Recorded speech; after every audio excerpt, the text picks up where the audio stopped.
Hey, what's up, guys? I'm Steve. Welcome back to the channel. Welcome back to another video. If it's your first time stopping by the channel, hit that subscribe button. Trust me, you won't regret it.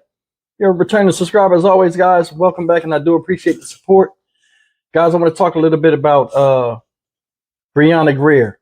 And she's the young lady that died about 9 months ago, I think 8-9 months ago, when she had a psychotic episode due to her mental illness.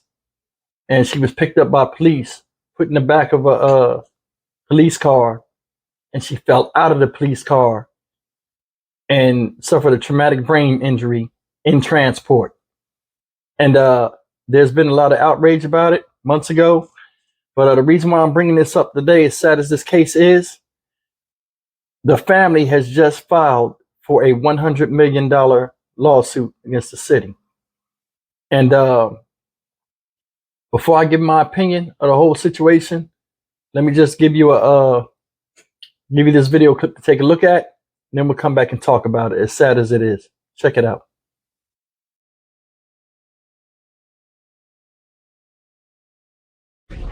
I miss my daughter. She has some weird ways. Me and her like to sing and to talk sometimes, but she wasn't no bad person. That was Brianna Grier's mother. Last summer, Grier fell out of a moving patrol car. She died days later. Today, her family filed a $100 million civil rights lawsuit in connection with her death. Fox 5's Tom Haynes joins us here on set with those details, Tom. Yeah, Christine, the details of this case are so disturbing. Grier's family and civil rights attorney Ben Crump announced this lawsuit. It accuses Lieutenant Marlon Primus, Deputy Timothy Leggett, and Sheriff Tomlin Primus of negligence leading to Grier's wrongful death. Brianna Grier's family says that they called Hancock County deputies on July the 15th because she was having a mental health episode. They say those deputies knew Grier and her situation because the family called them in the past. The family says the deputies handcuffed Brianna and threw her in the back of a patrol car. A GBI investigation found that the deputies failed to close the back passenger side door. Grier fell from the moving patrol car while handcuffed. She cracked her skull twice and died days later in the hospital.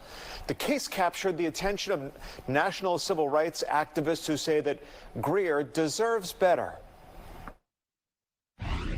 We are here to stand for the voice of Brianna Grier, because when she told the officers she was not intoxicated, they did not listen. When the family, her father, Marvin Grier, told them that their daughter was in a mental health crisis, they did not pay attention. The case was turned over to a district attorney in central Georgia who decided not to pursue an indictment against the deputies. Grier was survived by 5-year-old twin daughters. All right, guys, that was the video. And I do have the full police video, body cam footage of the situation if you guys want to see it. And it is distressing. But, I mean, it answers a lot of questions, too, to what I'm about to say if you haven't seen it. So I'll leave it in the description box below. But, guys, my thing is this. The way I look at this whole situation is, first thing is, a lot of times, when people don't have mental illness and they're not well versed in it, they might take somebody as faking it, or they just lack the compassion to understand that somebody's mind is not functioning like a normal human being. I think this is the case. Now, as far as her falling out of the vehicle, that's pure negligence, pure police negligence. They should have known better. You apprehend criminals all the time and put them in these secured cars. Now, in this time, you mean to tell me that that door on the other side, where she wasn't even in, wasn't closed? Somebody got to take the fall for that. Now, I got a few issues with this whole situation, but they're about the video, and you guys can go check it out. First thing in the video was this. The girl was not resisting being taken. Well, no. Let me rephrase that. She wasn't resisting like a normal person would resist when you put handcuffs on her. She sat there. To my opinion, it seemed like she was having some type of nervous breakdown. She showed the traits of somebody having a nervous breakdown. She was just difficult to deal with, meaning she wouldn't stand up. They kept telling her, because remember, these guys been in this house before. These officers know the situation. they have some familiarity with Brianna Grier. Now, in the video shows that she just sat on the ground and wouldn't move. So they picked her up, took her to the car, and this is the first issue I got with her. The guy that was holding the top part of her seemed like he was trying to just coax her and, hey, come on, Brianna, stop, come on. The older guy, I don't know if he was the lieutenant or a sergeant or whatever, that had her by the legs, he was an asshole.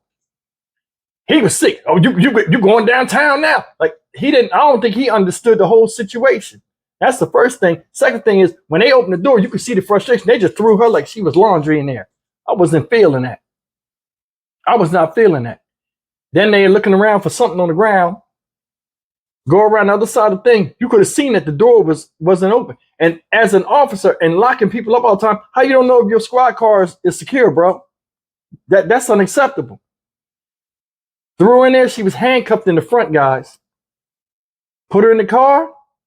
Drove up. It looked like they was driving straight because his body cam was on the whole time. You didn't even hear her fall out the car. You see what I'm saying? But my thing is this. How you going to put somebody in a car with no seatbelt? And that's one of the main reasons why you pull people over. And part of police protocol is to secure the suspect or secure the person that's in the back of your car. That's your responsibility. Think about that. That's his responsibility. And he failed it. He dropped the ball on that. Then when she fell out the car, he nonchalantly got out, walked. The other, it was like no haste. They thinking she paying. Get up, they tapping her. She laying there. Guys, they said she had blunt force trauma and 2 cracks in her skull from the fall. I think when she got in the car, she was so tired from screaming and all this other stuff, she passed out, leaned against the door. You know what I'm saying? And felt because like the way she was laying down, there's no way she could have fell out the car. She had sat up and then fell out. And I think she was asleep. And then, when you fall and when you sleep, that's dead weight hitting that concrete and from a moving vehicle. She was on the side of the road, man, like somebody hit her. It was sad, man, to go see it. But all in all, they suing for $100 million. And they got a hell of a case. This woman is survived by 4-year-old twin daughters, right?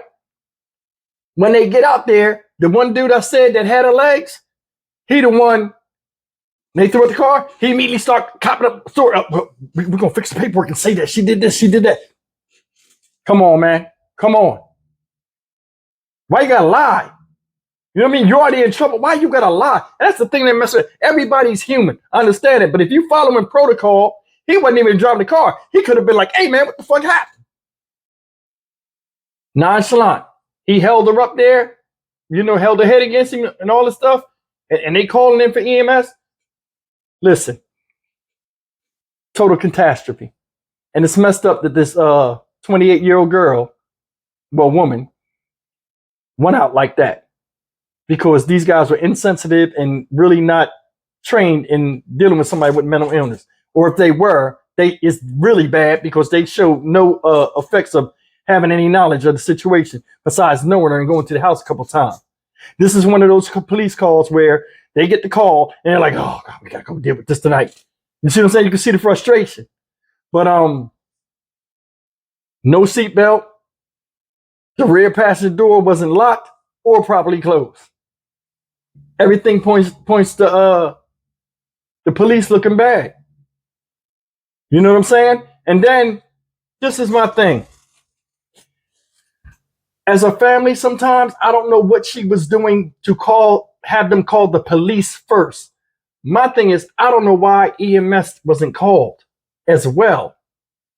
Now, another thing is, when it's a mental health case, I don't know why EMS is not automatically sent out there. Because I'm going to be honest with you, she wasn't really resisting and acting stupid. She just refused to get up off the ground.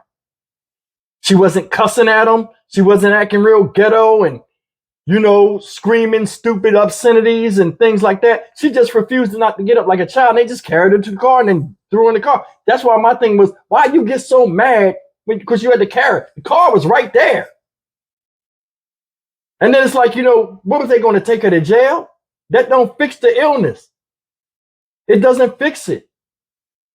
And that's the part I don't understand. Why EMS was not called.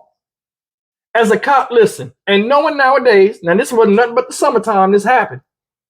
All cops are aware of lawsuits and silly stuff. And listen, if I'm an officer, hey, I'm gonna call EMS. I'd have got the parents out there. Hey, listen, we're gonna call EMS because we want to make sure she's safe to transport, and all that would have been avoided. Ain't nobody gonna fire you as a cop for calling in another civil servant, you know what I mean, a branch of civil service to come to take precautions. Because you save city money now. It's a $100 million lawsuit because nobody got brains in their head to cover their own ass. Think about it. That's just my point on it, man. It's messed up. This girl, Brianna Grier, passed and went out like that. And they do definitely got a lawsuit because this should have never happened under no circumstances. No circumstances. Once they put her in the car, it seemed like she was subdued and quiet. You didn't even hear her fall out the car, guys. You didn't even hear her peep out of her when she got in the car. Guy's body cam and his audio was on the whole time he's driving. Looked like he was driving straight the whole time. He was in the car about, what, a minute and she fell out? So I don't know what kind of speed he was going. But I know, you know, he had to be going pretty fast for her to fall out of that car, land on her head, tumble off of the road into the damn dark. Guys, leave me a comment, man. Some of y'all down there where this happened, man, chime in and let me know something. But this is messed up. And I will say this, let me just say this real quick. They gave her a beautiful send-off. That casket was beautiful. You know, that's all I gotta say. But listen, as always, like, comment, share, and subscribe. I'll see you guys in the next video. Take care.